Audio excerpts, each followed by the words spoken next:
Thank you. Thank you so much for that introduction and warm welcome. Does make me feel old, I have to say, also looking at the audience in this room. But I do want to thank the Woodrow Wilson Center for hosting today's event, and also to the impressive panelists and all of you here, all the guests, for joining us. Your thoughts and perspectives will certainly help enrich today's discussion. I'm sorry that due to a prior commitment, I won't be able to stay through the end, but I'm excited to hear about it.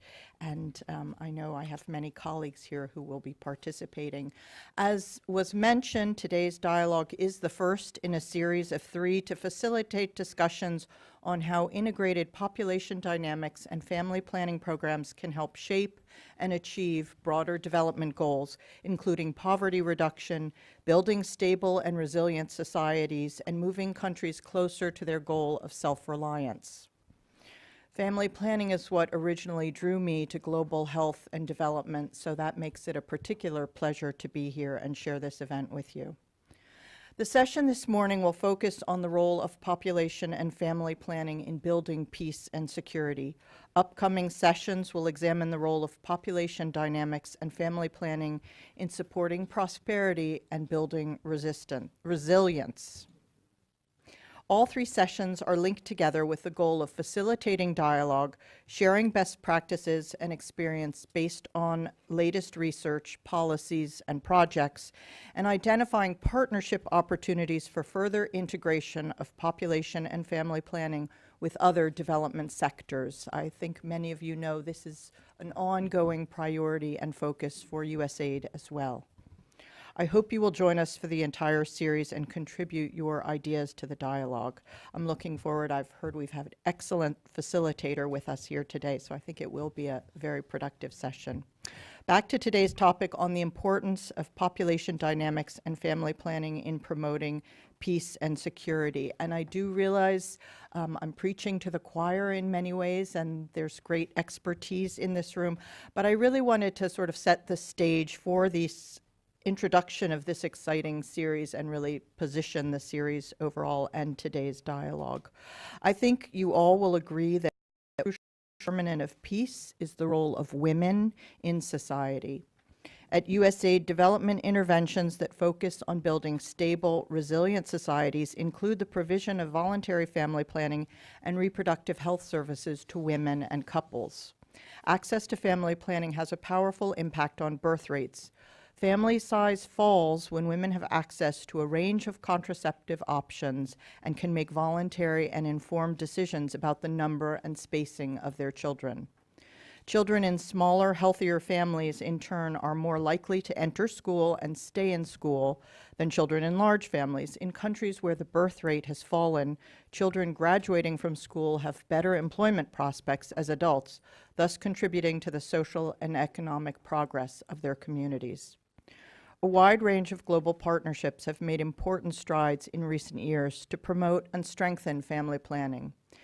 USAID, along with the UK's Department for International Development, the United Nations Population Fund, the Bill and Melinda Gates Foundation, USAID is part of one such collaboration, FP 2020, that aims to empower 120 million girls and young women in the poorest countries to decide freely for themselves when and how many children they want to have. It is especially important for girls to delay childbearing, complete their education, and to decide when to give birth. Worldwide, more than 30 million adolescent girls are not in school. Early and unintended pregnancy can be both a cause and a consequence of dropping out of school, so family planning can help women and girls stay in school, become literate, and achieve their educational and employment aspirations.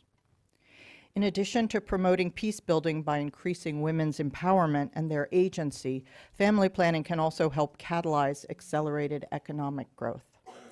There is a growing body of research that shows reducing adolescent fertility can contribute to a demographic dividend of rapid economic growth.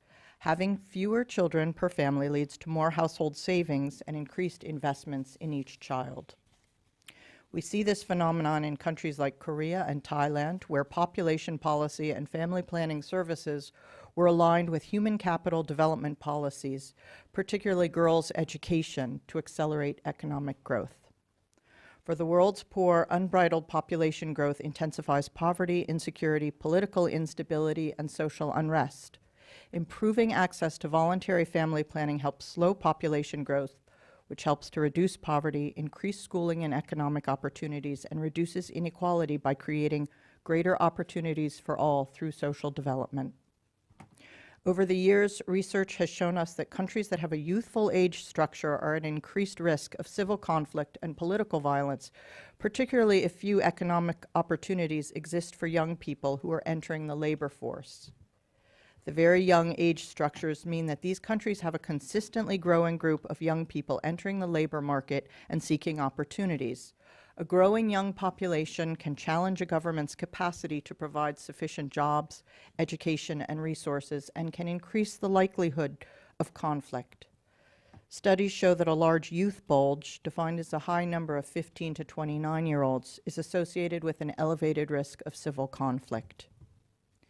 To reduce this risk, countries can promote programs and policies that advance progress along the demographic transition, such as increasing educational opportunities, particularly secondary school education for young men and women, and by investing in a robust family planning program that offers access to a range of voluntary family planning and reproductive health services.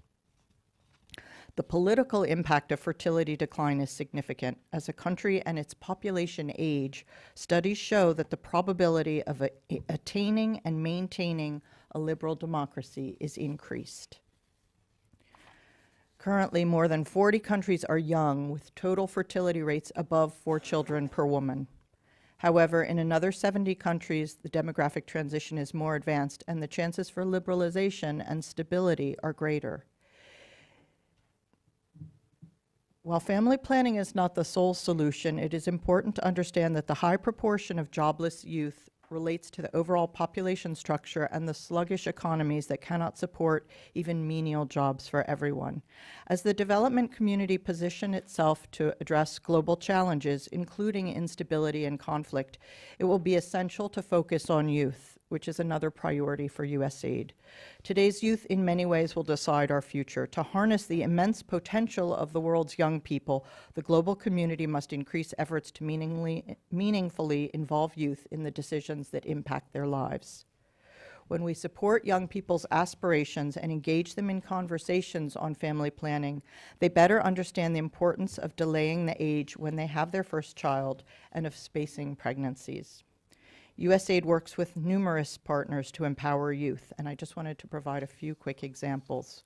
In Senegal, a small reproductive health clinic supported by USAID since 2012 provides services and counseling to university students in a safe and confidential setting. In Ukraine, a local NGO with its genesis in a former USAID-funded project called Together for Health mobilizes local youth to raise awareness of family planning and reproductive health issues while dispelling common myths and misconceptions regarding contraception. The ability of young people to access quality reproductive health and family planning services tailored to their needs and the country context should be an essential element of our long-term development and peace-building strategies. By helping youth participate in the social, economic, political, and cultural life of their communities, we can help eliminate poverty and achieve our collective goal of creating peaceful, stable communities. I encourage you to think of family planning as a pragmatic and in many ways foundational aspect of global development and progress, especially in fostering peace and security and building economically sound and resilient communities. Again, thank you all for joining us today. I will now turn it back to our moderator, Jeffrey DeBelco, to continue the discussion and look forward to hearing from our panelists on this important subject. Thank you.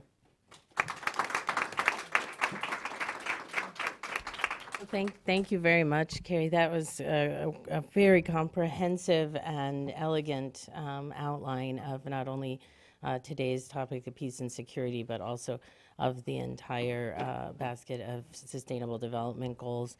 And I appreciated especially the call for a focus on youth and family planning as a pragmatic and foundational approach. Really, thank you very much for those remarks. Now I'm going to introduce Jeff DeBelko, and I am very, very pleased to introduce Jeff, as he's been my mentor during my time here at the Environmental Change and Security Program. He is was the director of this program from 1997 to 2012. When he left us to go to Ohio University. And we are very, very glad that he comes back all the time. At Ohio, he's a professor and director of the Environmental Studies program at the George Voinovich School of Leadership and Public Affairs. And thank you very much again, Jeff, for making the journey back here from Ohio. And thank you for moderating today's session. Make it sound like it's halfway around the earth. Although at times it feels that way. Good morning, everyone. I feel like I can still say welcome to the Wilson Center because I have not really left, continuing to work with friends and colleagues here at the Wilson Center and friends and colleagues at PRB and USAID.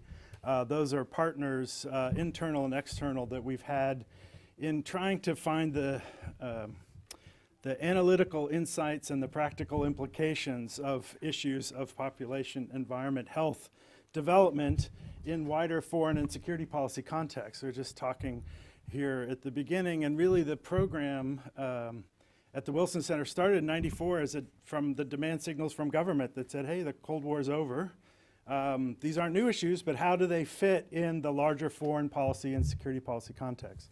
So what we've done literally for next year, 25 years, Megan, we need to start working on a 25-year anniversary, is try to bring some really different topics and really different communities to come together. Those are different communities on the research and analysis side, the practitioner and the policymaker side.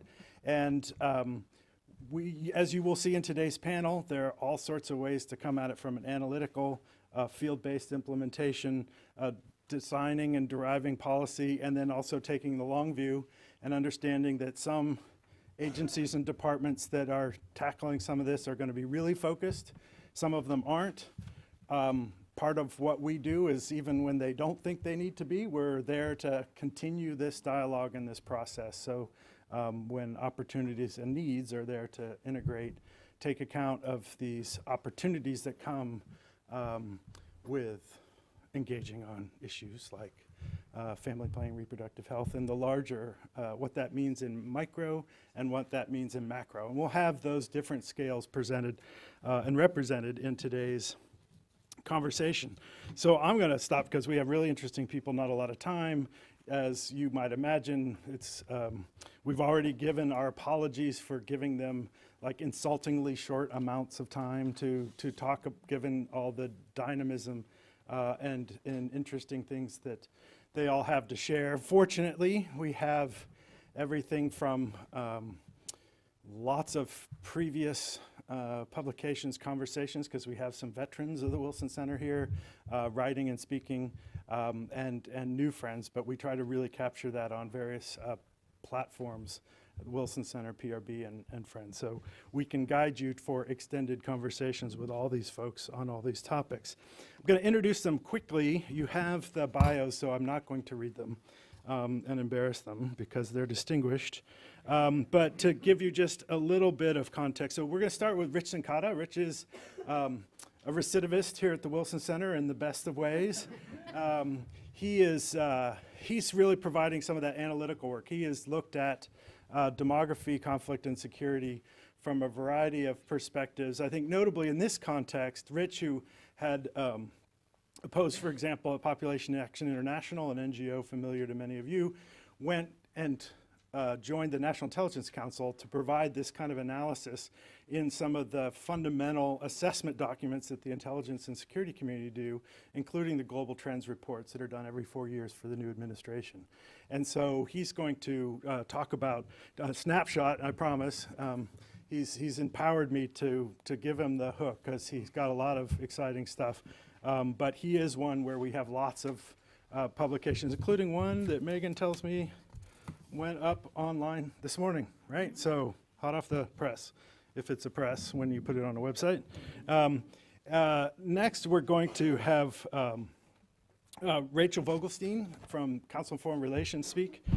Rachel is the Douglas Dillon Senior Fellow and Director of the Women in Foreign Policy Program at CFR. As somebody who worked at CFR in 1990, we were just talking about how it is fantastic that there is a Women in Foreign Policy Program celebrating its 15th year at the Council on Foreign Relations, and that's really leadership, again, on issues that historically have not always been there in those kinds of broad-based organizations. And so it's fantastic that Rachel will be able to share her insights. Then Gifty Adiko, do I have that right? She's chief of the Commodity Security Branch, the technical division at UNFPA, another partner of the Wilson Center, and obviously, as you know, a critical institution for implementing and understanding what's happening on the ground. And so that field-based perspective will be invaluable. And then finally, Sharon Burke, another positive recidivist at the Wilson Center. Sharon is someone who has worked at the State Department, the Defense Department in both Republican and Democratic administrations, someone that has thought long and hard about bringing different kinds of topics into those security frames, often having to make it work and operationalize it. So she was, her last stint in government was as Assistant Secretary of Defense for Operational Energy Programs and Plans, or plans or programs? I always convey. You do both of them, right? So, okay, that's right. And so Sharon, who's now at New America, is somebody we look to for insight and larger perspective and understanding how these issues are, and at times aren't, integrated, understood, operationalized. And so we're pleased to have her here today. So Rich, going to turn the floor over to you. I'm going to sit and be Rich Sincata for a moment while we... Okay, so talk, breathe, click. Is There that you it? go. There you go. Thank you. I will switch it over right now. Okay, okay. Well, I have a few beginning remarks. Yeah, that's true, I guess. In this brief presentation, thank you, Jeff, and thank you, Megan, and all the other thank yous. So, in this brief presentation, I'll be describing findings from an unclassified research program that began in the National Intelligence Council in 2006, the goal of which has been to help intel analysts improve their forecasts. So I'll repeat that. It is not about causality. It is about improving analytical forecasts. The idea behind the method is very simple. Intelligence analysts have regularly been blindsided by disruptive political changes. When placed on a demographic scale, however, many of these surprises, well, seem unsurprising. So why has the U.S. intelligence community been so keenly interested in exploring demography as a source of forecast? And the answer is quite simple, because demographers have given all of us full access to projections that provide a reasonably accurate demographic picture of the next 2 decades, at least. So, so I'll start by focusing your attention on what's called the age structural domain, an axis measured in median age, so that's along the bottom here. And median age is, of course, the middle person in the age distribution, half are younger, half are older. And median age tracks the shift in the shape of the population age structure. So that the youngest is in this diagram is pictured on the left. Oh, it doesn't show up. And successively, as fertility declines, age structure changes shape, basically changes shape and matures. And that's what you'll be seeing in all the next graphs. Moving from left to right indicates a shift to a more mature age structure, and therefore a higher median age.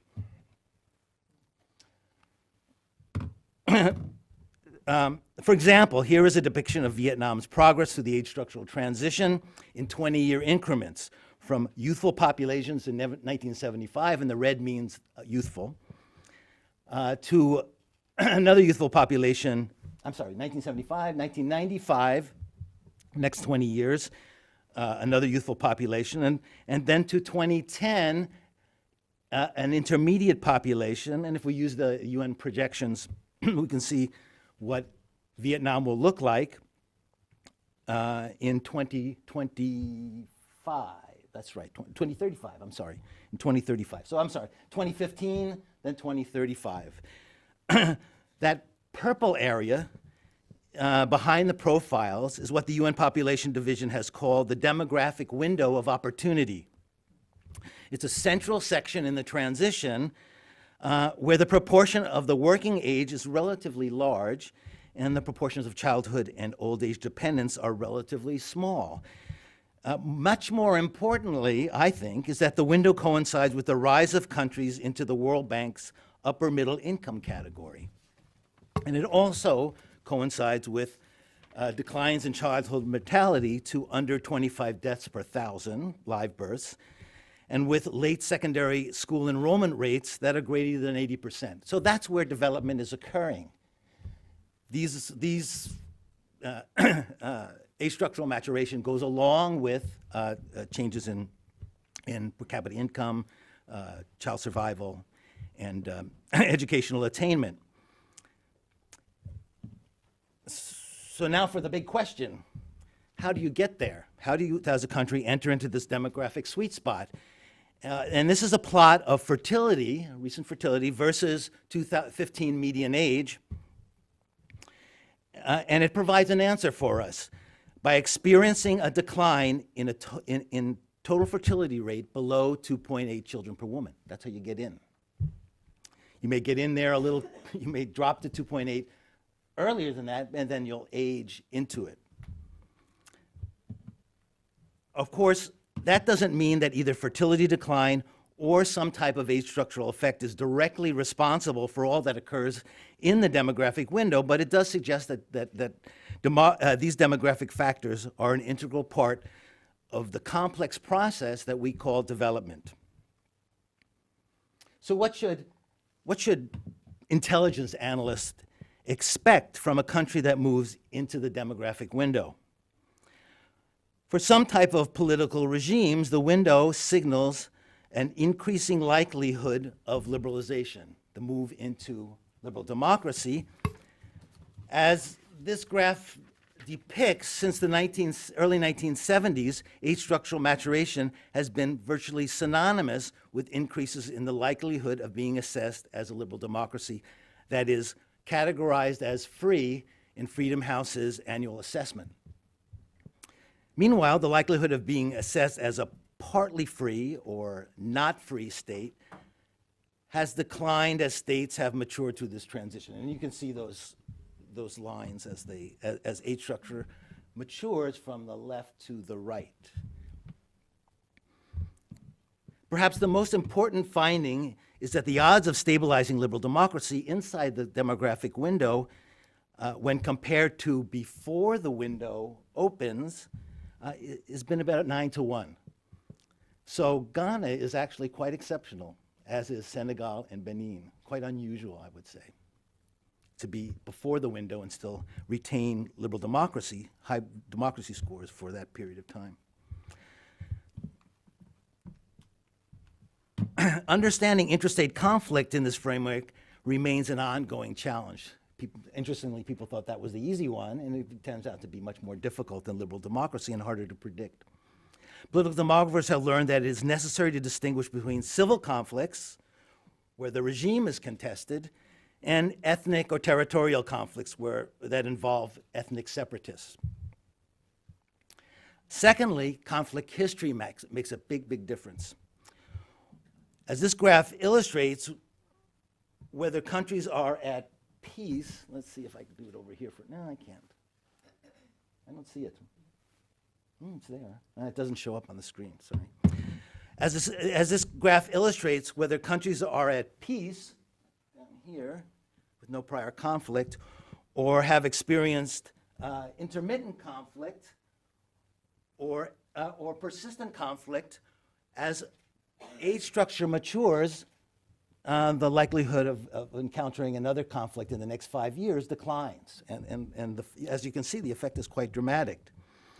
In fact, civil war after a median age of 30 years has been quite rare. Unfortunately, this rule doesn't apply to ethnic conflicts, and they appear to be more persistent and less sensitive to the country-level measure of median age. There's another story there, but I don't have time to go over it completely. But we'll move on and look what I'm going to do is go on to the maps. They're more interesting than my review of conclusions. The first slide is an age structural view of 1995, perhaps among the last years when one could say that there was a developing country and a developed country dichotomy that sort of guided development and Cold War politics. Red regions are the most youthful. By 1995, many of East Asia's emerging economies were in the intermediate group, into the demographic window, already moving through quite rapidly. To the surprise of foreign affairs analysts, several became liberal democracies. Countries in yellow occupy the mature group, which in 1995 included Japan and most of Europe. These countries were marching towards the end of the demographic window. By 2010, things had changed dramatically.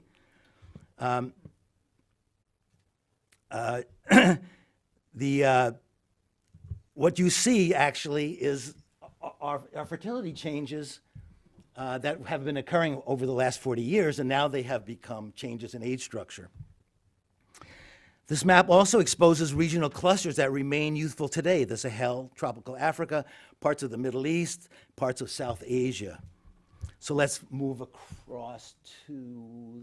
into the future by 2025 using the UN Population Division's median projection. In Japan and parts of Europe, shown in brown, age structure will have matured well beyond the demographic window. Latin America has moved almost totally into the window, as have the states in the southern cone of Africa. And here's where I'll end in a almost sad note, which is that unfortunately in the most conflict-prone regions of today, the UN's 2017 projections show few obvious signs of dramatic age structural change. In terms of their country-level age structures, these regions are not too different than today, certainly not different enough. And that's it. Thank you.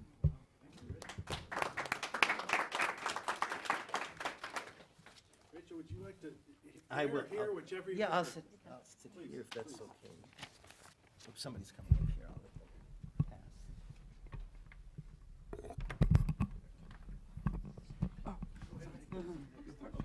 Thanks, great.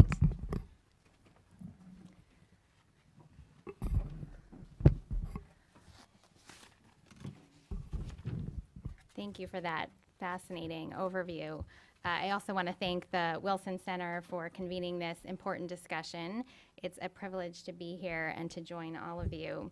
As mentioned, I lead the Women and Foreign Policy Program at the Council on Foreign Relations, which analyzes how elevating the status of women and girls advances U.S. foreign policy objectives, including prosperity and stability. And I will begin with the following proposition.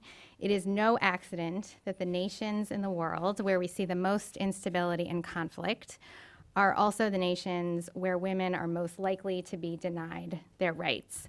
Our research at the Council demonstrates that the full participation of women across political, economic, and social life is not simply a moral imperative, though it certainly is that, but it is also a strategic imperative because the full participation of women in society advances prosperity, stability, and security.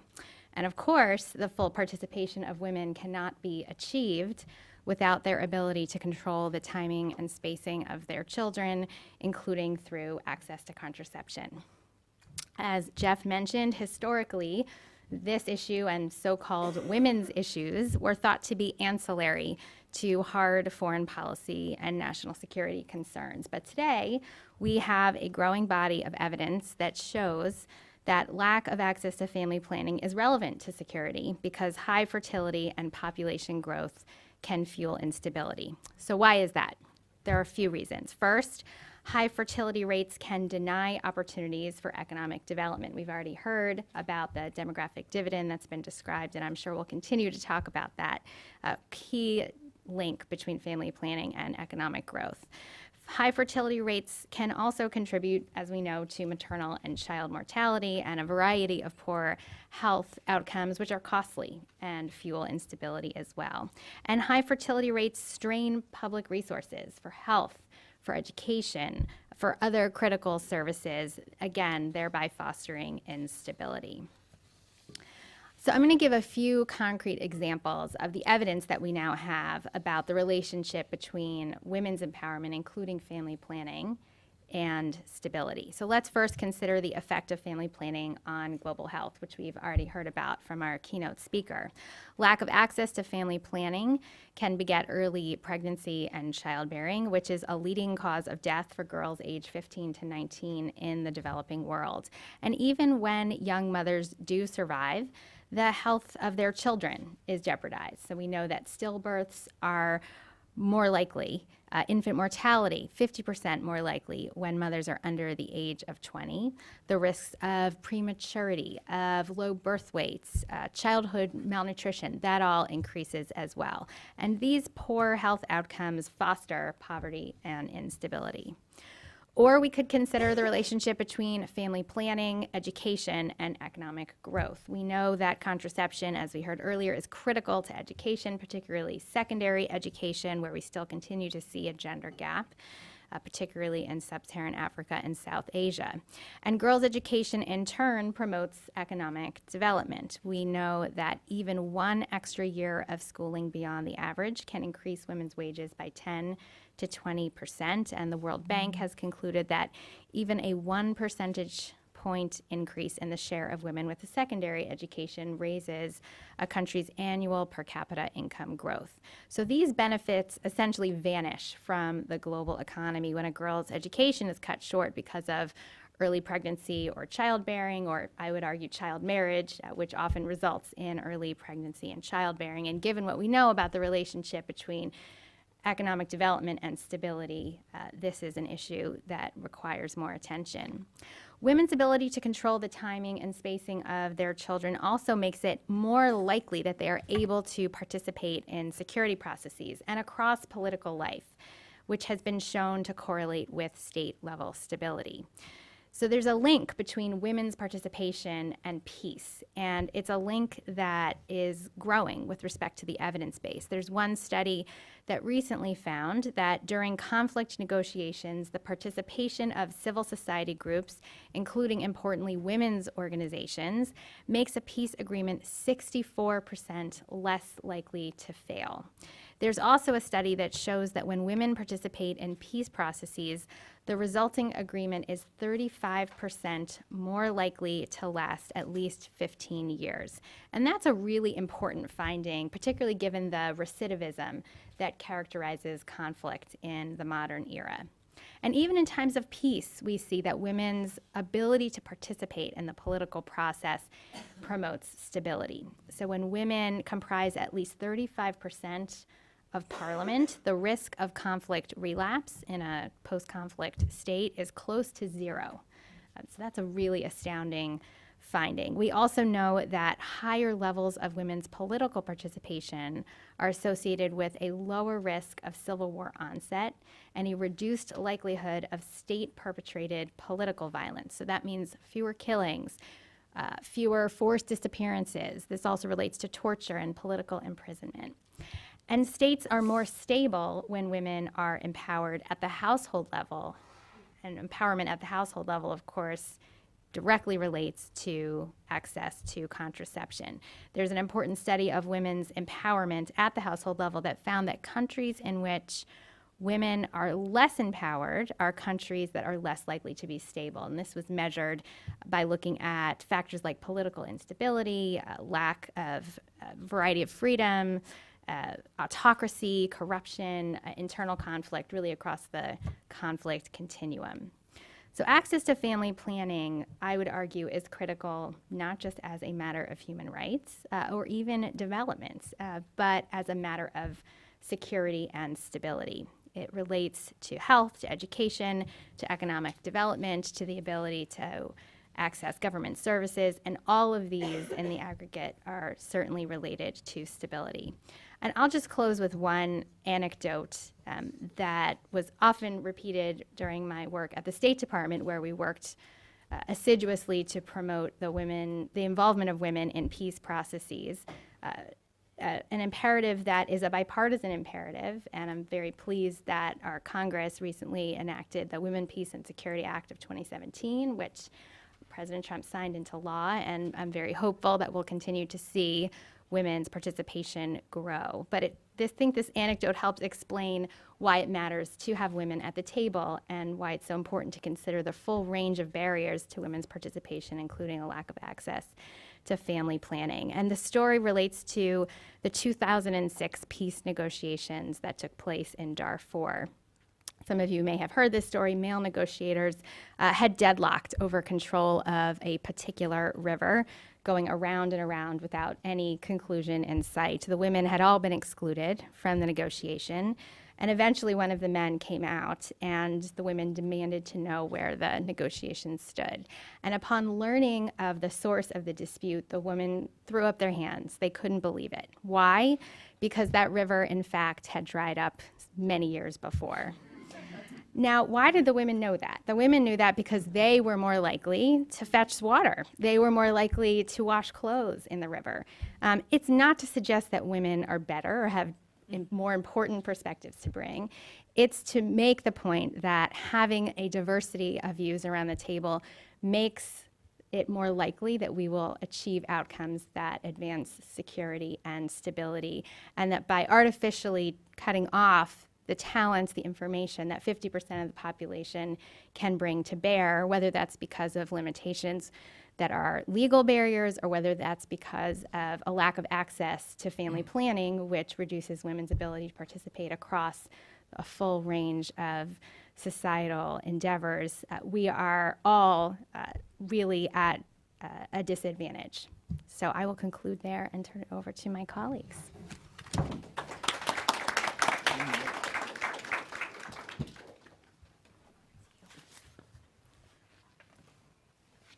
I'll also stand because even when I stand, sometimes you can't see me.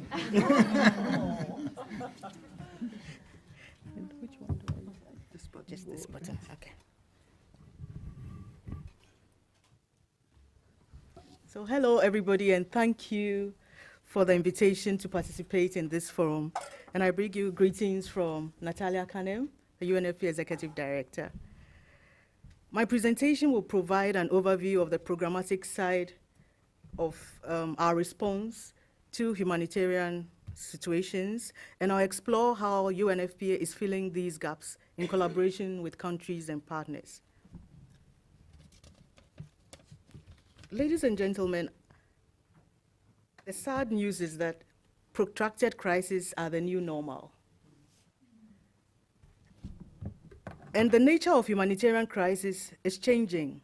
Emergencies are becoming more frequent, more complex, longer lasting, and further reaching. According to the Organization for the Coordination of Humanitarian Affairs, conflicts will remain the main driver of humanitarian needs. And over a third of refugees have been in protracted crisis of more than 20 years. So you can see that it's very difficult to separate development from humanitarian or crisis situations. Next slide. Oh, I have to do it myself, sorry. I'm used to people doing things for me. Yeah.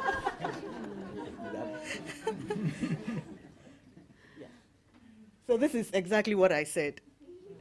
And the critical thing to note here is that 34 million of persons in humanitarian situations are women of reproductive age, and 5 million of these women will be pregnant.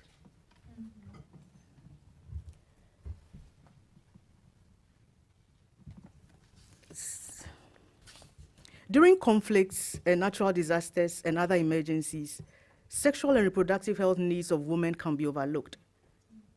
And Rachel mentioned how even in developments, these needs are overlooked. And pregnant women risk life-threatening complications without access to services. Women and girls may lose access to family planning, exposing them to unwanted pregnancies in perilous conditions. Women and young people also become more vulnerable to sexual violence, exploitation, and HIV infection. And the hygiene needs of women and girls are often neglected. As you can see of the 2.5 billion committed to health and protection sectors for the response in humanitarian situations, only 12% funded sexual and reproductive health activities. UNFPA provides support to reduce humanitarian need and secure the path to development through advocacy for SRH needs, sexual and reproductive health needs, and ensuring that these needs are integrated in capacity building and health system strengthening efforts. We also work with countries to provide life-saving emergency obstetric care and critical sexual and reproductive health services, including contraception, and work with governments to strengthen health systems. We work with communities through our NGO partners to build resilient communities and promote empowerment of youth and women. And as you can see, this demonstrates the development humanitarian nexus, where we work with countries to ensure that they are prepared and they can respond, and then they recover so that they can continue on their development pathways. To respond to these needs, we work with partners to implement what we call the minimum initial services package for reproductive health. You will all agree with me that during an emergency, water, shelter, food, and basic health care are considered life-saving. But then it's important that we have a minimum of reproductive health service that must be considered life-saving, and this is what we call the MISP. So it's not a package as a box that we open, but it's a set of actions that we expect that countries would implement as part of the initial response. And we say this is critical and life-saving. And this includes that the health sector cluster identifies organizations to lead the implementation of this so that we can prevent sexual violence and respond to the needs of survivors. And then we can also prevent excessive mortality and morbidity. These kits you see in the picture are what we call the reproductive health kits. And this is a warehouse in which we pre-position these kits so that we can respond to these needs. These are the content of the kits. Each time we've made this presentation, we've been asked what is in the content, because you are used to the dignity kits and the hygiene kits. So this is what is in these kits. And technically, if communities have access to these kits, they can ensure safe delivery, they can prevent infections, and then they can also deal with complications of abortion and miscarriage. So these are really life-saving kits. And they are very important during the initial phase of the response and contribute to restore disrupted services. What are the gaps in the response for providing sexual and reproductive health services? We know that there is interruption in supply chain of reproductive health commodities. Even in development, this is a major issue. And especially during transition from acute to protracted and recovery phase. So in general, all the needs that we see in development are magnified. And I don't want to go into details. Particularly magnified are the incomplete forecasting and supply planning tools that we try to implement in developed settings. And then also, we see an interrupted and duplicative financing. So coordination sometimes is disrupted, and this leads to inefficient use of resources. Of course, we have the breakdown of health and supply chain systems, destruction of health facilities, and a loss of health workforce. And this renders providing sexual and reproductive health services very difficult, exposing women and girls to the risk of unintended pregnancies, bleeding, infections, and increased sexual and physical violence.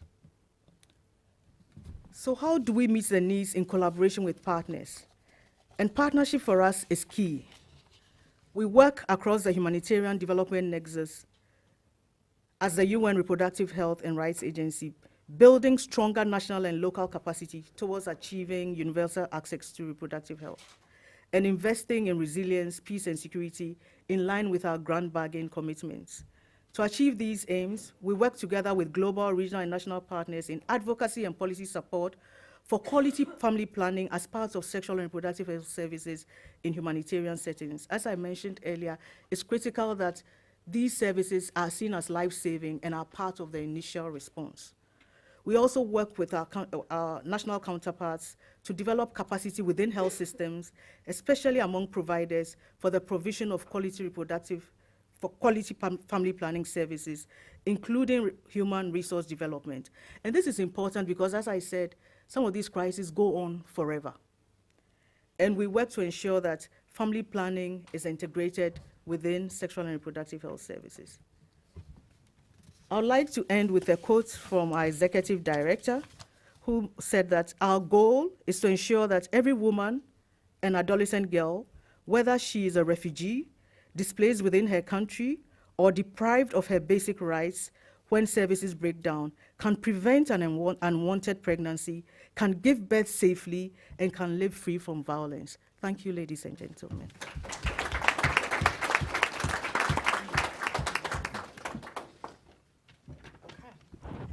All right, I'll stay seated in the interest of really kicking off the discussion. So we'll summon you because I think it was great hearing all of your presentations, and I think what you get out of that is a very compelling picture about how demography, about women's health, reproductive health, how these things are the basic fabric of security. And when they're not being properly attended to, they're highly correlated with insecurity and instability, with war. And I'd love to hear more, Rich, about why ethnic territorial conflict, the correlation is not as strong. But in any case, it's a very convincing picture, right? All right, so most of my career has been in the Department of Defense, including most recently, as Jeff said, as a senior official. So I want to take that picture you just heard from these experts on these issues and contrast that to the way my country, to the way the United States, probably the country of a lot of people in the room, looks at security. So the Defense Department is arguably not the right place to be looking at these issues and to be investing in them, but it is the horse we've bet on in this country. The Defense Department now has a $700 billion annual budget and 3 million employees. It is the center of gravity for national security policy in the US government. It just is. If you contrast that, I think state and AID's entire budget is just under $40 billion. And I don't know what your total personnel is, Carrie, but AID is what? In the thousands, and it definitely goes beyond throws beyond its weight class because it does contract with others as well. So, nonetheless, you get that we as a country have put our security in the hands of our military organization. So, do they take these issues seriously? Is a very important question. Even if the people with the guns are not the right people to implement these policies, they have to take it seriously in order for us as a government to make the proper investments and activities. And the answer is a mixed bag, to be totally honest with you. So I was looking at some of the strategy documents that we used to be very involved in my office, because of course my last mission was to integrate energy security into the way the military operates. So we were asking, not exactly the same kinds of questions, but an unusual question for military operators. So we had a chance to see how the department thinks and plans and executes. So one of the strategy documents, and there are many, many strategy documents within the Department of Defense, but one that's very important is called the Joint Operating Environment, and it's published by the Chairman of the Joint Chiefs of Staff. The last one that came out in 2016, and there's a whole section. And this is a document that gives the Joint Force, so Army, Navy, Air Force, gives them guidance on what kind of capabilities they need and what kinds of futures they're looking at. Has whole sections on, it's called Intensifying Consequences of Population Growth and Migration. So this is a military strategy document, and it has very thoughtful, that I think everybody here would find interesting and useful, verbiage on this. The intelligence community, not just in the last administration in the Global Trends Report, which did come out right as these administrations were transitioning, but most recently in February of 2018, the Director of National Intelligence talked about the global threats that the intelligence community sees, and population growth was in there. So the things that people have been talking about, our government talks about. However, the Department of Defense is moving in a very different direction right now. So the National Security Strategy and the National Defense Strategy are the two guidance documents that this administration has put out. The National Security Strategy, I think, alludes to demography, but it's an illusion. It's not a very direct. It acknowledges that it's an issue, but it passes over it lightly. And I think it's only in the context of Africa and the fact that that's going to be a pressure for Africa. In October, this last October 2017, Secretary Mattis put out guidance for the Department of Defense. This is a memorandum for everybody who works, all 3 million people. And it just titled guidance. So, it's meant to be a philosophical statement.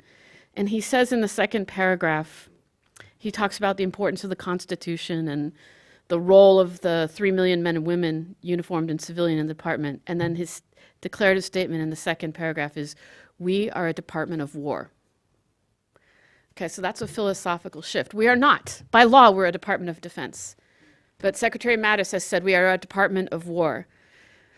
And you'll see that now in the priorities for the National Defense Strategy. The priorities are lethality.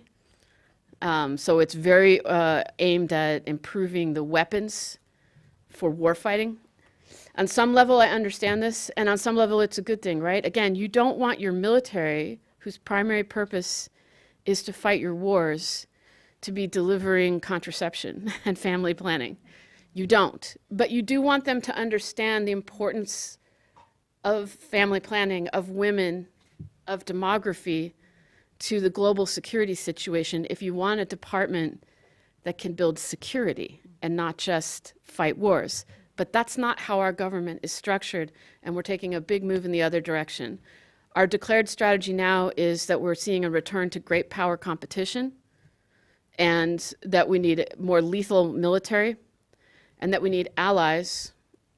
And the implication is allies in the fights that we're going to be in. So this is a different series of priorities, and that's, I think, realistically where we stand. That they are intellectually, I've never met someone in uniform, at least in the officer corps. Most people in the military are enlisted. The majority of people are between the ages of 18 and 25. The same demographic that we're talking about. Most are men, and they may or may not be familiar with these issues, likely not, as are most 19-year-olds who are in their first jobs, probably are not. But the officer corps is another story. I've never met officers that don't understand the complexity that creates war and peace. I've never met people in uniform who wouldn't prefer not to go to war. But again, that's not the government we have. It's not the investment we have. It's not where we're putting our money. So I realize that's a fairly grim picture, but again, it falls to all of us to figure out, how do you change that priority system? And how do we get a government that's as good at building security as it is at fighting wars? Particularly because we're talking about wars we don't want to be in. We do not want to be in shooting wars with China and Russia. We don't. Nobody thinks that's a good idea, but that's right now what we're building to. So. Sharon, I can count on you to Lift give up us- the give us the conversation. real And deal. Well, but I think there was, knowing that, we wanted that so that we could understand the context, we could understand where there is need, where there's space, where there are places in government, out of government, in international organizations with partners, that there's a lot of work to do. There are a lot of ways where analytically these issues are integrated and understood for the visioning and the assessment. And then, of course, that is sometimes connected to the tools you develop and invest in, and sometimes it is not. And the benefit of being around for 25 years as a program, we have seen ebbs and flows and changes, and that have been very dramatic over time. And so we are in a particular one now, and it's better to know where we really stand rather than to assume. So I think that's valuable.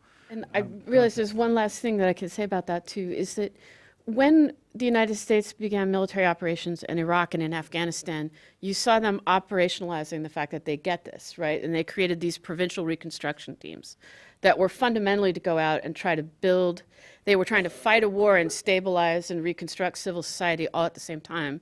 And the Department of Defense was shocked to realize they didn't have the capacity to do that.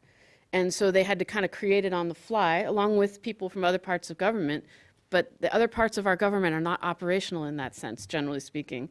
So they had to create it on the fly. And in that case, rather late in the game, they realized how important women were to that effort, and that you couldn't stabilize Afghanistan unless you were including women in the conversation.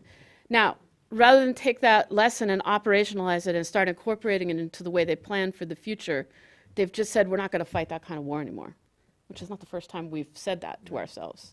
So one of the great military sayings is, the enemy gets a vote. War gets a vote. You don't always get to choose the kinds of conflicts that concern you, that you as a country have to be engaged in. So we'll see. Yeah, and also preparing for the last one rather than That the too, next one. right? You always fight the last war.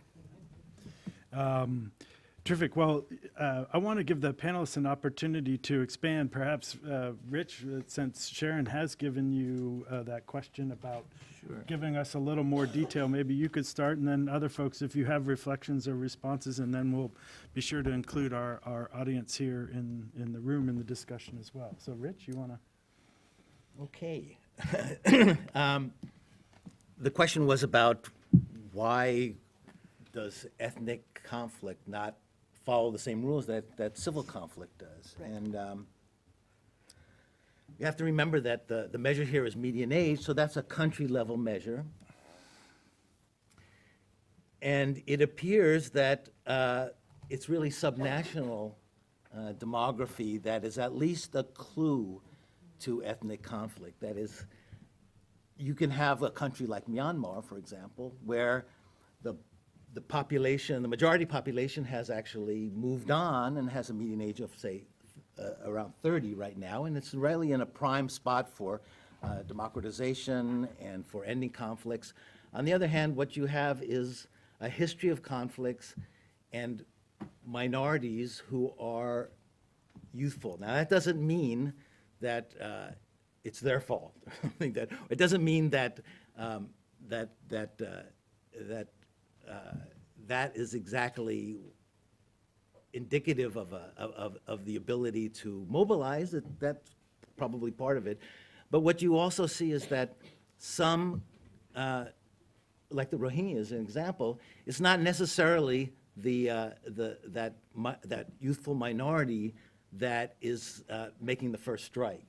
That youthfulness often is a signal of a separation from society, a lack of services, some lack of ability to integrate. So you have a whole host of minorities in Myanmar that are more youthful than the major groups, and the most youthful of them are in some kind of conflict with the state.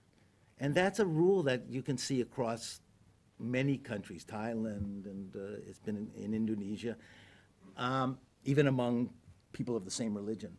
So it's a bit complex, but nonetheless, it begs more research. And of course, there aren't a lot of subnational data on demography. It would be testable if you could get those data, but it's very difficult to get them. Other, yeah, Gifty? Is this on? Yep. Okay. So, thank you so much. And as we spoke about ethnic conflicts, I thought of other dimensions in these communities related to religion, for instance. And I was reminded of I spent some time in Yemen about 3 years ago. And usually when there's conflict, we expect that when women see the UNFPA logo, they know that there's help, right? But then what I observed was that because of the religious conservatism that had complicated the response, we had to actually cover these reproductive health kits. So it's even difficult to make visible reproductive health services in such settings. So it's important to look at all these dimensions, religion and how they complicate the response. And you would also recall that in Somalia, our offices were bombed because UNFPA was recognized as one of the service providers. So these are some of the things we need to be mindful of, that these conflicts are also sometimes complicated by religious and other sentiments. Thank you. Rachel? At risk of being accused, as I have in the past, of relentless optimism, I'm going to jump in with perhaps just a counterweight to Sharon's incredibly sobering and important reflections.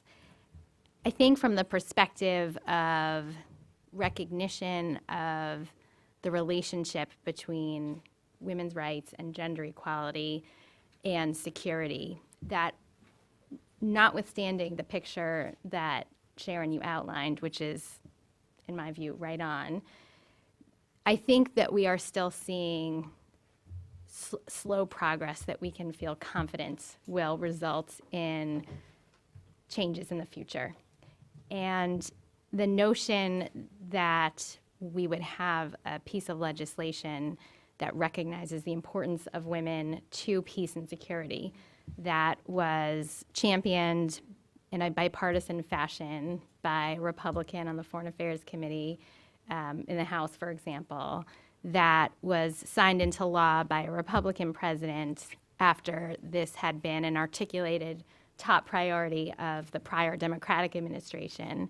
And even to kind of take the lens back a bit from just the context of the United States to think about internationally the fact that we have, over 70 countries that have enacted plans to think about how their own departments of defense or their own security strategies could better incorporate a focus on women.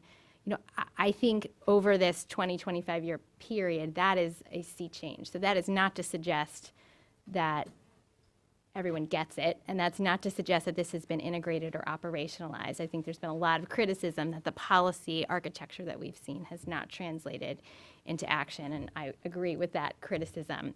But it is a change, and I think that even the example that you referenced with respect to Iraq and Afghanistan, while I get that the outcome was not learning from that lesson as opposed to trying not to engage in that type of challenge in the future, I would argue that we did see a concrete change with respect to our own military in terms of women's ability to assume combat roles.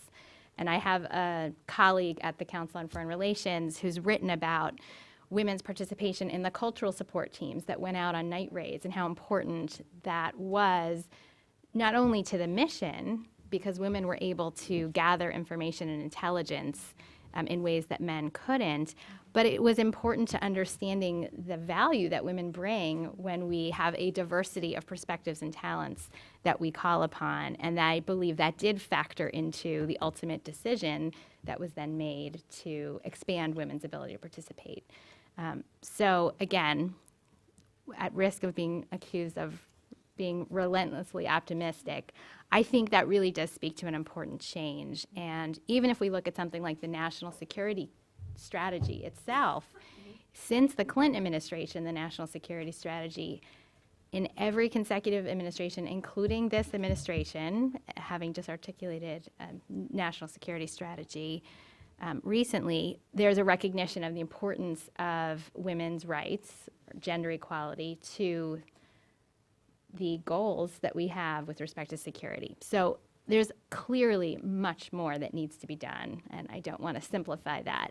But I think that those are important rhetorical shifts. They're the beginning of some important policy shifts, and I think as we continue to expand the conversation about this, that issues that were formerly seen as completely ancillary to security concerns, including family planning, will start to be understood as more important. That is my hope.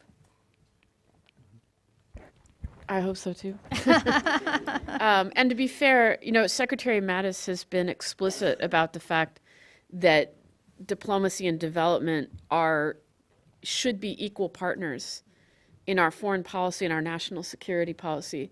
And he's even transferred funds, or attempted to transfer funds, over to the State Department. So if he's willing to put, and having seen him over many years, he really believes that. It's not just a talking point. The question is he willing to put his shoulder to the wheel about helping the country realign its priorities? Because he can say that, but you're not going to see that reflected in the budget and in public support across the country for diplomacy and development, relatively speaking, to military. Yeah, I think, Rachel, one of the points that you made me also remember and want to reiterate that while we are sitting in Washington and having in particular a discussion of how these are framed, understood, operationalized or not operationalized in the U.S. context, so many of our partners and places that we are engaging and working with have these very same conversations that are going on in very different contexts, but can be boiled down to some degree of that defense, diplomacy, and development intersection, and finding different ways for those to work together very much in some respects in these refugee camps that Gifty is talking about, up to policy and doctrine and national level budget priorities and who's going to do it and how inclusive or exclusive those are. Why don't we turn to gathering some questions from the audience? Colleagues have microphones, I think, right, Benjamin, that we'll use so that our online audience can hear. And if you could just let us know who you are and pose a question, that'd be terrific. So we're going to find a mic that works and start over here, please. Yep.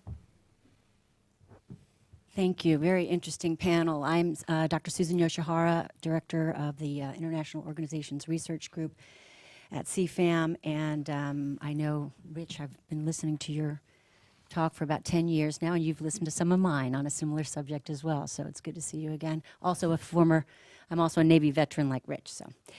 I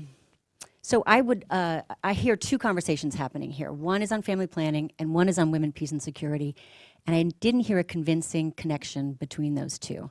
So I am a little more sanguine, and I'd like to propose that there is hope, there's some optimism.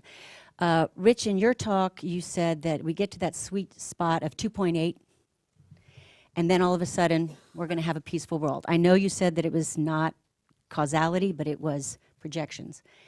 But that's the rub, isn't it? As a woman, I was frightened because it looks like if we don't get our fertility down to 2.8 gals, then the world is going to be a conflict-ridden place, and so it's, we got to get our fertility down. It's like it's our fault if the world is conflict-ridden. So I know that's not what you meant, but the good news is that in unmet need of the 214 million women who cite an unmet need or who are identified as having an unmet need, only 5% of those cite a lack of access. So that's good news for Rachel because you cited access and to family planning as key to security. At 5%, I'd say that's pretty much saturation when you also consider that women say they have 95% knowledge of family planning. So the question then is, if you say that Africa, and I don't want to take, you said it's not enough of a difference, meaning you would like to see the fertility lower. Well, if women know how to use it, then they have access to it. Where do we go from here? And we've heard this song before, and that's China. And so it did make me worried. So the good news is we have plenty of access and knowledge. But I would say there are good folks in the administration working on the women, peace, and security. They're working on a strategy. They do get this. In the Department of Defense, they get it. And, family planning is very important to many things, but if you only have a hammer, everything's a nail. And in women, peace, and security, we need to start talking about how women are enablers for great power competition. Why did we disband the FETs after Afghanistan? Why did we lose all that knowledge and now have to recreate it for a scenario on the North Korean Peninsula, for example, or a hurricane in Bangladesh? That we need, those are some of the things. How are women combat enablers in some of the scenarios? What's the future we want to see? And how do women play into that? Okay, so we've spent 3 years talking about upper body strength, but in that time, we didn't talk about all the other things. The reason that women are in the military is not because they're exactly like men, but because they bring things to the table that men don't. That's a great conversation to have. Rachel, I just encourage you to look again. It's not just family planning that keeps women out of these combat roles. You've got moms who are flying airplanes and saving, a whole bunch of people in, in an accident this week. So I think there's reason for hope. I know that this is a family planning group and you'd like to see women, peace, and security through that lens. I just encourage you to look at the broader lens. Great. Thank you so much, Susan. Rich, you want to talk a little bit about what the research does say and what it's implying and what obviously it isn't in that context? No, it was a lot. Yeah, no, there's a lot of Yeah, issues a lot there. of things that you threw out there. I don't know. The 5% is always, you hearken back to one study that is done by Land Pritchett a long time ago. No? Guttmacher Institute. Okay, well, I can't dispute that. I mean, those people are.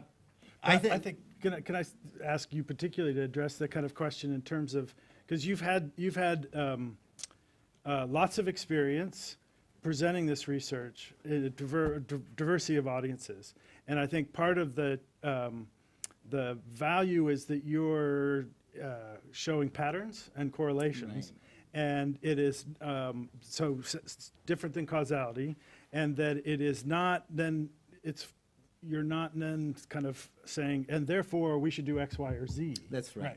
It is trying to, your research has been, in many respects, that kind of prediction on the conflict Exactly. side, as distinct from And Susan did say the that. responses, yeah. Right. So you did say that, and that has been the tack. That's what I was hired for, basically, to help analysts look forward and improve a record of forecasting that has been rather poor. We've been blindsided so many times.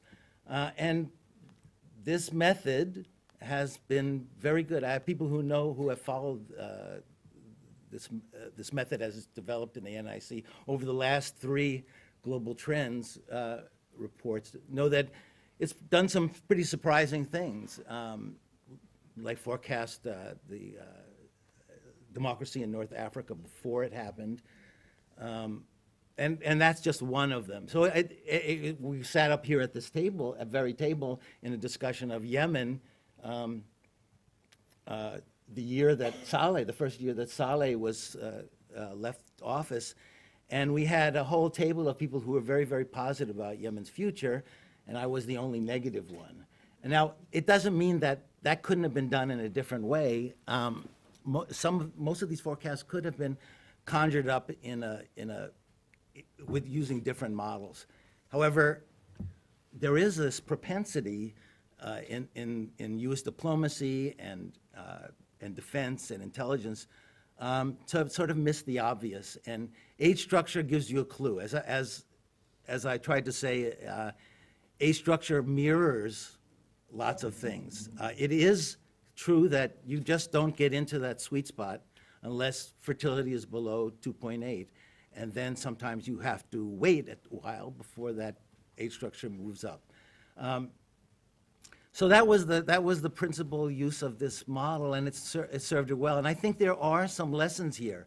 I take your point that this isn't a call for that, go out there and reduce fertility. In fact, China's fertility was below 3 when the one-child policy was instituted. It was very strange, actually. It was a political move that has had negative repercussions for them in terms of human rights, and also if they stuck with a fertility rate that is very, very low, that they have to, that ultimately they'll probably have to encourage to come up again. So it's a very it's a complicated picture. I take your points, but that's the point. That's it. Here you got it, and that's that. Statistically, it works out very well, both for analysts and for people looking for some guidance into the future. Hey, Jeff, there's somebody from Guttmacher here, I think, who wanted to respond real quick. Sorry. Oh, Is that okay. just to the point about the. Hi, thanks. My name is Elena Galati, and I work at Guttmacher Institute, and we always appreciate people using our data. I just want to correct the way you used it. Your interpretation, you're right, it is 5%, but that's a very narrow interpretation of the 214 million number. If we look at some of the other reasons why women have an unmet need, 20 22 to 28%, I don't have the exact figures in front of me, cite side effects or prevention of being able to use them. And so I think when we look at the full picture of family planning needs, we must take all of the data, not just the 5% or not just the components that suit our argument. Okay, terrific. And I think that those reports are available. Rachel, would you like to? Sure, I'd love to chime in, really just on 2 points. The first was just building off the last comment.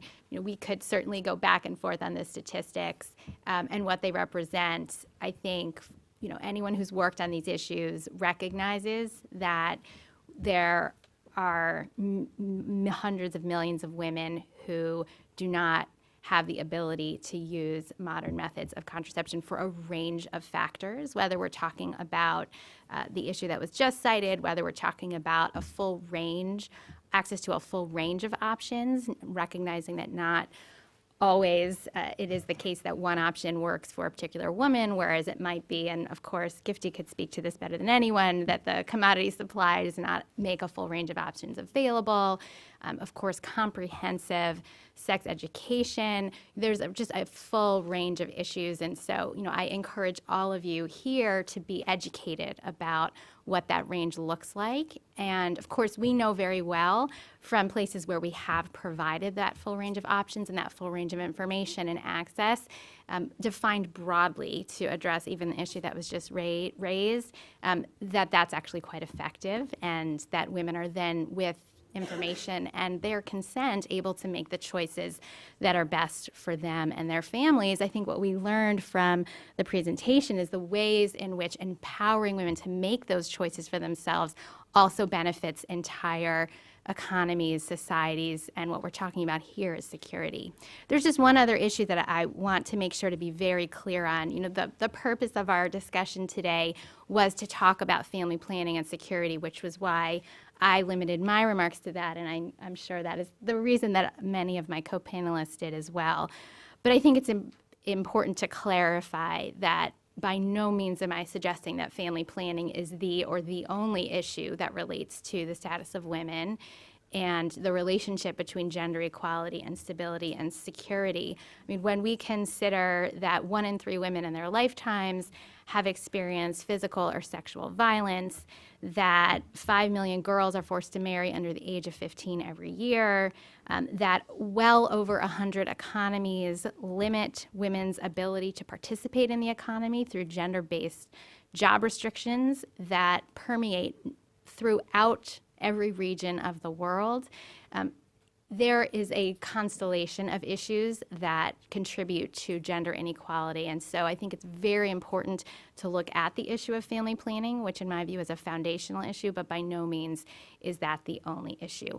Just one final point about women's ability to participate in security processes and in security roles, mentioning the reasons that women may or may not be able to participate. We're actually doing some research right now at the council that looks at barriers to women's participation. So again, by no means would I consider family planning to be the only barrier, but I think it's important to recognize that even when women are trained and available to participate in security capacities, that we see that they are not always deployed. And we're writing a piece on peacekeepers specifically that shows that despite the admonitions that kind of where are the women, do they even want these roles, do they want to be deployed to be peacekeepers in other parts of the world, that in fact there are women who are trained and ready and yet are not getting those opportunities. And so I think that again speaks to a broader set of constraints that women continue to face. So I'll pause there. Thank you, Rachel. Just Gifty, briefly. and then so for the mic for next, when Gifty's done, if you can bring it up here to the Right, board. I'll be brief and to say that, so thank you so much for that point that you raised. And Rachel, I think you've addressed most of the issues I wanted to raise. But just to say that these, going back to the 5%, we all know that these aggregates hide a lot of disparities, right? And especially the unmet need is disproportionately higher in populations that suffer vulnerabilities. So if I can include adolescents, for instance, you see that those figures become higher. So there are other dimensions of poverty, including stigmatization, and discrimination, disability, and persons in conflict situations. So this gap then becomes higher and the needs are greater in these conditions. Thank you. Thanks, Gifty. Yeah. Please. Thanks. My name is Atiana Scazzaro. I'm at the Sierra Club working on gender equity in the environment. And if this set of issues is not complicated enough, I wanted to introduce the idea of climate change and slow onset migration patterns and how women, family planning, and security issues are going to be further exacerbated by climate change in the coming decades, and just hear a little bit of your thoughts on how to approach that or what that conversation should look like. Sharon, you've looked at climate change and security issues in a previous life. I mean, I think one thing about climate change in this context is that it's not an independent variable, right? It's what the military has called in the past a threat multiplier, meaning that it doesn't harm women and force people to move in of itself. There are underlying weaknesses in governance, in access to resources, societal, it's a variety of things, and then climate change is an additional stressor that moves. So I think it's an important consideration, but just because climate change is affecting a country doesn't mean necessarily that it will harm women and force people to move. Some places it will, and some places it won't. What I think is that, certainly what my organization is doing in our research is trying to figure out how well we can start anticipating where that's going to happen, because we have so much more access now to data and to tools for understanding data, including for looking at overhead imagery, that we might have a better capability than we have had in a really long time to anticipate where the underlying factors are most likely to be pushed by climate change and use the projections so that we might be able to tell where that's most likely to be a problem. But I think when you talk about where do you invest, it's going to be in the underlying issues, not in climate change itself. I mean, long term, you have to address climate change.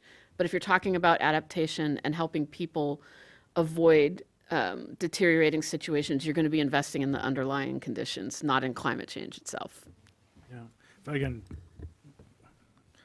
take the moderator's prerogative and also offer an answer. I think two things that struck me from having participated in the fifth assessment of the Intergovernmental Panel on Climate Change and the Human Security chapter in writing that. One was from work like the Foresight project out of the UK and some other research on extreme events and some of the stuff there. It was really critical to remember in the migration discussion that those with the highest vulnerability were actually those who didn't have the capacity to move. And so the migrants, both sending and where they end up, really interesting, important dynamics and a kind of vulnerability there. But highest levels of mortality and highest levels of vulnerability actually came from those who did not have the resources, social networks, and knowledge to actually move. And so remembering them when we're designing a variety of interventions to, if not adapt, to respond with services. And in that context too, it became clear that there was enough evidence. IPCC is like the world's biggest book report, right? It's a lit review. There were strong enough pieces of peer-reviewed research that suggested it was really important for those working in the climate world to have a much broader sense of what was in the toolbox for responding. And so, in small island states, you are not going to address that existential threat to security of sea level rise and what it means for potable water, et cetera, over the long term. But boy, if you have an expanded notion of helping them have agency and choice to deal with the vulnerability and adapt in a way that is not just a victim who is pushed out with no choice, but in some of those instances, they are earning lots of remittances from training and having people work as nurses around the world and sending remittances home, or sailors and such. And so part of our climate adaptation strategy, if we can be broad enough minded to understand that some of that kind of technical training in different sectors can actually help them adjust to these larger threats, then actually we might be more effective. That kind of, walk into a climate fund meeting and suggest we build nursing training centers and see how that goes, right? But so we have some space to go, distance to go. But I'll get back to what I'm supposed to be doing. Getting a question. Yes, in the back, please. Thank you to the panel. My name is Diana Warira. I'm an Africa program scholar here at the Wilson Center. And actually, I'm working on how communications can actually bridge the gap between demographic dividend evidence and policy-making processes in Africa. So I have two quick questions. And one is to Richard, and asking what are the rules in countries with a hybrid cycle of conflict, like Kenya, where you have both tribal conflict and civil conflict. And actually people say it's sort of a periodic phenomena in Kenya where the conflict is due to both tribal and political differences. The other question is on navigating the cultural and religious sensitivities against family planning in crisis situations where women already have the knowledge that they need to use family planning commodities and they're willing, but then we have all these other hostilities in their context. Yeah. Ooh, that's a tough question, since I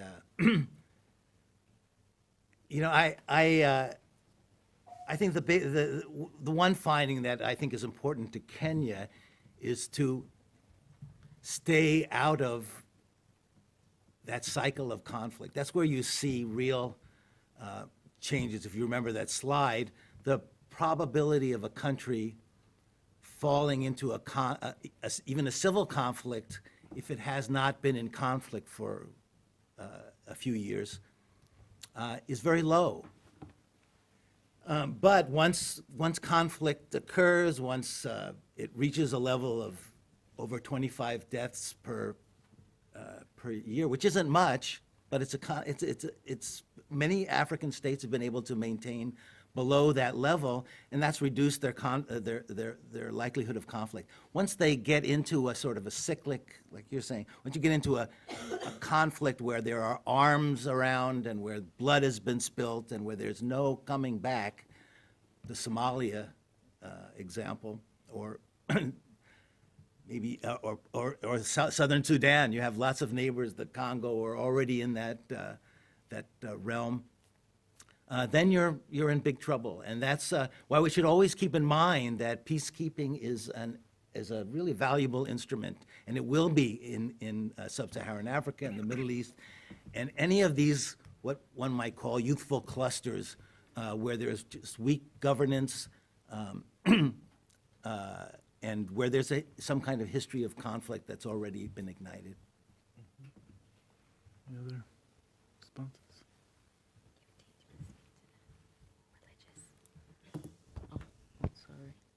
So there was a question on how do we navigate cultural and religious challenges in humanitarian settings. And thank you so much for raising this, because that was a point I was trying to raise earlier on in my reflections, that we need to recognize that these issues become even more magnified in such settings. And I gave the example of Yemen, where you have strong conservative populations who may, even in development, may not be so keen to have sexual and reproductive health provided as part of health services.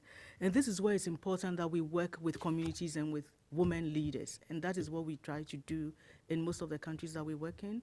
We work with civil society partners, IPPF and MSI, providing them with these commodities, and they are able to identify women who are able to implement these services. The kits I showed some of the kits. There are some that are very simple, where you can have clean delivery. So if you have a traditional birth attendant, she can provide clean delivery. But then it's important to work with women in these communities and leaders in these communities so that you can navigate some of the sensitivities that prevail. I have my colleague Jan here, who can also shed some light on some of the conversations that we're having. Thanks. In fact, you are right, and it is crucial. I like the.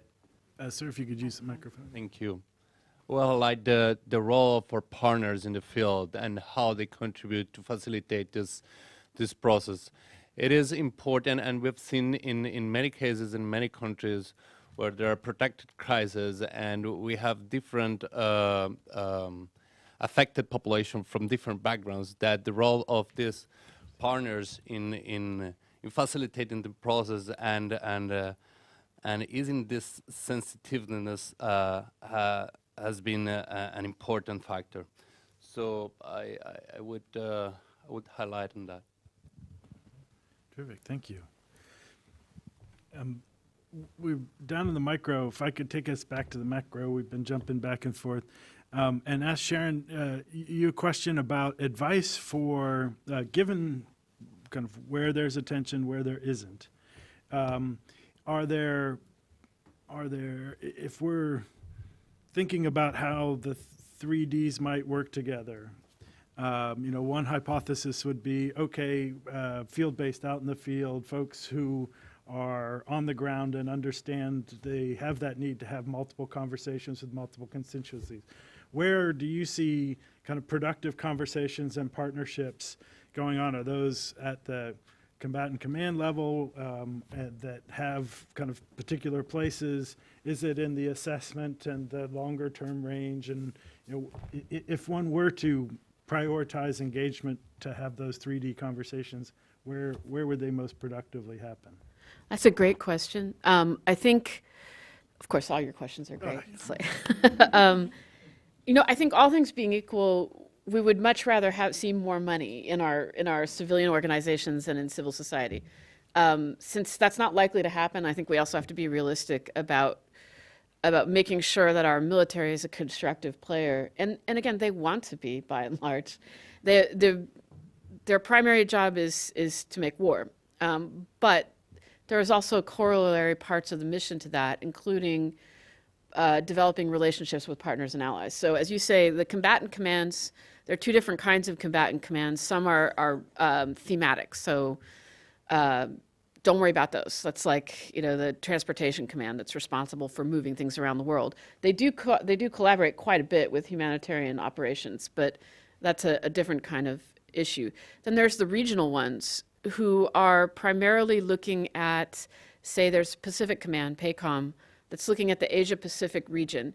Again, their primary job is to be ready for contingencies, for military roles and missions. But they're also building up relationships with other countries in the region and building capacities.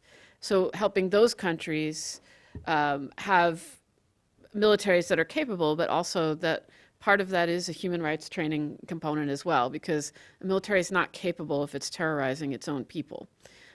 So all of that is part of their mission. And that is a very good point of engagement on development and diplomacy. Because again, what do those countries need and want? They need more prosperity. They need more security in the sense that they want their people to be safe. And the military wants to develop that relationship. So that is, in the field, a really good engagement possibility. And there's also what component commands, which are Army, Navy, Air Force, have forward elements as well. Those are a really good point of engagement, as you say. I think that on the analytical side, that's also important. And that feeding the kind of information that you're all talking about into the right organizations in the intelligence community and in the Department of Defense is helpful. You may not see that come out the other side in terms of where the money goes, but in terms of influencing the way they think about what it means to be secure and safe, it's important to do that too. To go in through your members of Congress. Congress has to pass military authorizing bills every single year. And every year they have to present deliverables to, the staff does to their bosses and to their constituents. And every year they're looking for things to put in that bill to make a better military. So that's another potential avenue, is through your members of Congress, putting priorities in those bills. Some authorizing bills in other parts of the government are not that important. It's only the money, the appropriations. But for the Department of Defense, the authorizing bill, not just the money, is important and helps set their priorities. So those are all places where you can engage to help move the way our government prioritizes and acts. Great. Okay. Yes, Megan? It's going to be a tough one. No, it won't be as tough. Thank you all for those of all you missed. I'm Megan Parker. I'm here at the Wilson Center, and I want to thank very much the panelists, but also and especially Sharon for offering these very concrete ideas and opportunities for closing this gap that I think we've all who've been working this for a long time have seen over the years. Is we see very much the analysis is there, the recognition, as you said, by thoughtful people is there, but then how do we, actually do these practical steps to move forward in an environment where budgets are constrained on the development and diplomatic side.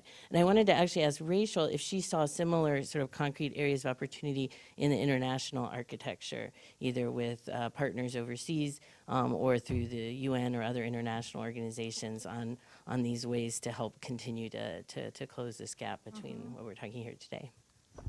That's a great question, and the short answer is yes. So I think if we think about an issue like resources to support family planning, we saw a number of countries step up through the She Decides initiative to contribute funding. And here I'm thinking of certainly other government donors, Scandinavians and elsewhere, as well as private philanthropy. For example, the Gates Foundation, which has made expanding access to contraception and use of contraception a top priority of the work that they do, particularly co-chair Melinda Gates, who's been a real champion. So I do think that there is opportunity with respect to other donor governments, with respect to private foundations, and I think we are also seeing that in certain international fora there is greater recognition of some of these intersections between the relationship of gender equality to economic development and growth, and the relationship between gender equality and security, and family planning be a key piece of that. So for example, in the run-up to the G7 in June, of course the Canadians have the presidency this year, France next year. There are many discussions going on that relate to gender equality and growth, and family planning is on the agenda. It's a piece of the discussion. We still, I think it's fair to say, need to be patient before we can point to exactly what the outcome of those discussions will be.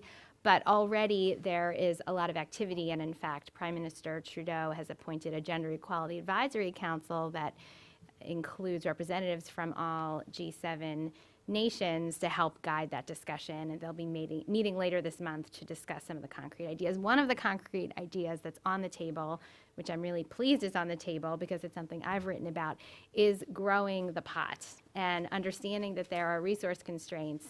Many places there's still a commitment to increasing the overall kind of proportion of aid available to support programs to advance gender equality and women's empowerment, including with respect to family planning. So I think that's a really positive sign. I've written a proposal for what an international financing mechanism could look like, and I would argue that this would need to be, this issue would need to be part of any initiative to do that. On the security side, I spoke earlier about the growing recognition that we're seeing, the number of countries that have decided to at least explore what policy changes might look like with respect to increasing women's role in security. I think representation matters, and having women at the table will matter, whether we're talking about improving peace outcomes and strengthening peace agreements, or whether it increases the likelihood that the issue that we're talking about today will make it onto the agenda.